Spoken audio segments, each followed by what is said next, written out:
തൊഴിൽ ശക്തിയുടെ നട്ടെല്ലായ അസംഘടിത മേഖലയിലെ തൊഴിലാളികൾക്കുള്ള സാമൂഹിക സുരക്ഷയെ ശക്തിപ്പെടുത്തുന്നതാണ് പ്രധാനമന്ത്രി ശ്രം യോഗി മാൻധൻ പദ്ധതി.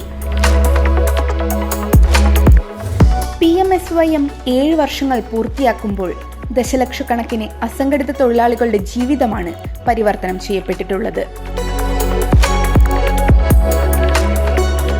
60 വയസ്സിന് ശേഷം അസംഘടിത മേഖലയിലുള്ള തൊഴിലാളികൾക്ക് 3000 രൂപയുടെ ഏറ്റവും കുറഞ്ഞ പ്രതിമാസ പെൻഷൻ ഇതിലൂടെ ഉറപ്പാക്കുന്നു. 15,000 രൂപ വരെ പ്രതിമാസ വരുമാനമുള്ളവരാണ് ഈ പദ്ധതിയിൽ ഉൾപ്പെടുന്നത്. രാജ്യത്തിന്റെ മൊത്ത ആഭ്യന്തര ഉൽപാദനത്തിന്റെ ഏകദേശം 50% സംഭാവന ചെയ്യുന്ന അസംഘടിത മേഖലകളിലെ തൊഴിലാളികൾക്കുള്ള ആദരം കൂടിയാണ് ഈ പദ്ധതി.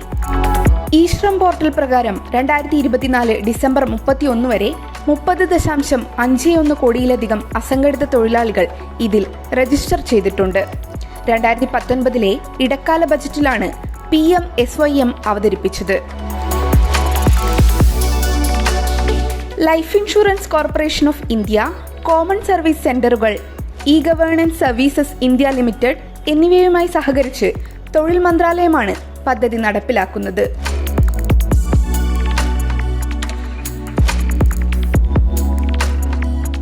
പെൻഷൻ ഫണ്ടിന്റെ മാനേജ്മെന്റും പെൻഷൻ വിതരണത്തിനുള്ള ഉത്തരവാദിത്തവും LICക്കാണ്. 1:1 എന്ന അനുപാതത്തിലാണ് ഗവൺമെന്റ് തൊഴിലാളി സംഭാവന വിഹിതം.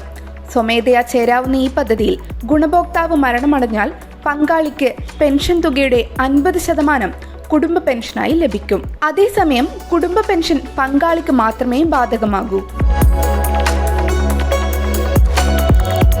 18 മുതൽ 40 വയസ്സുവരെ പ്രായമുള്ളവർക്ക് ഇതിൽ അംഗമാകാം. യോഗ്യരായ തൊഴിലാളികൾക്ക് പൊതുസേവന കേന്ദ്രങ്ങളിൽ അല്ലെങ്കിൽ മാൻധൻ പോർട്ടൽ വഴി രജിസ്റ്റർ ചെയ്യാം.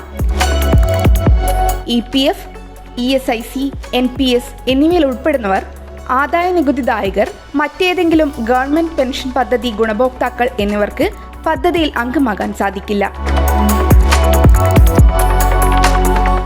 ഗവൺമെന്റിന്റെ വിശാലമായ സാമൂഹിക സുരക്ഷാ സംരംഭങ്ങളുടെ ഭാഗമാണ് ഈ പദ്ധതി.